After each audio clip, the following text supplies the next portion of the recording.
Uganda's oil and minerals sector has transitioned from having only exploration to new exploration, preparation of discovered oil fields for production, and putting in place infrastructure for both commercialization of the discovered 6 billion barrels of oil and mineral resources and facilitating the developments in the sector.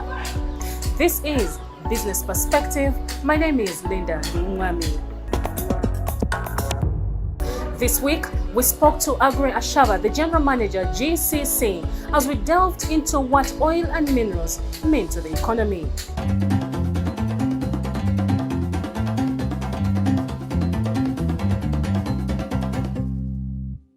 My name is Ashaba Aggrey. I'm an advisor to the Chamber of Uganda Chamber of Mines and Petroleum. Just like any other industry, the oil and gas industry is one of those sectors that should be able to make a significant contribution to Uganda's GDP. And if you look at the amount of investment that will be coming into the sector, which is anywhere between 15 to 20 billion, that is approximately about half or slightly half of Uganda's actual GDP.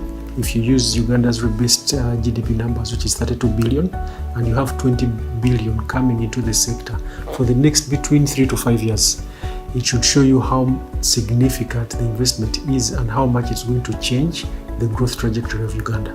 Uganda has approximately about 1.8 billion barrels of recoverable oil, and we hope that this can be able to transform the economy significantly.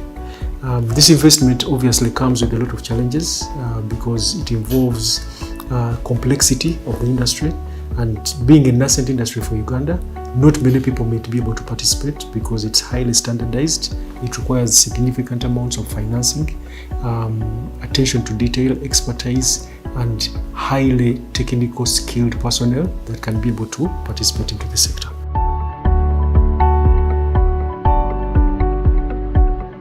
So largely, there are three major investment clusters. The first is the developmental phase, which should be anywhere between $8 to $10 billion. And that means the infrastructure that is required to extract the oil from the Albertine, because you recall that the Albertine region is in a pristine environment, which is where we have most of our national parks. So this oil actually has to be extracted in such a way that the environment is not affected pre, during, and after we have extracted these reserves, so that it continues to serve the purposes for which it was gazetted as a national park. Two is that you will have the refinery business. The refinery business is one which adds value to the crude oil, and this involves the derivatives industry that will give you things like diesel, petroleum, and all the things that you require to construct roads like bitumen, the pharmaceutical industries, and if you look at also the fertilizer industries. So refinery project alone is going to cost probably about 3.5 billion. And then you have the route to market, which is the export pipeline for the crude. Because when the oil companies invest in this, they want to be able to sell the product so that they can return their money quickly. And the only way they can do it, Uganda being a landlocked country, is to be able to have a route to market. And this route to market is going through Tanzania to Tanga port, for about 200,000 barrels per day export crude pipeline, and will cost anywhere around 4.5 billion US dollars. This oil can actually be exported because the interest of the private sector, which is the oil companies currently, because Total was farmed down to Total, there are two major players. Total, which should own about 63% of the blocks available, and CNOOC, which will own about 33% of the CNOOC. But we also have the Uganda National Oil Company, which has a stake. So commercializing it is to get the crude from where it is currently and taking it out for export. The exploration was done for about 20% of the Albertine.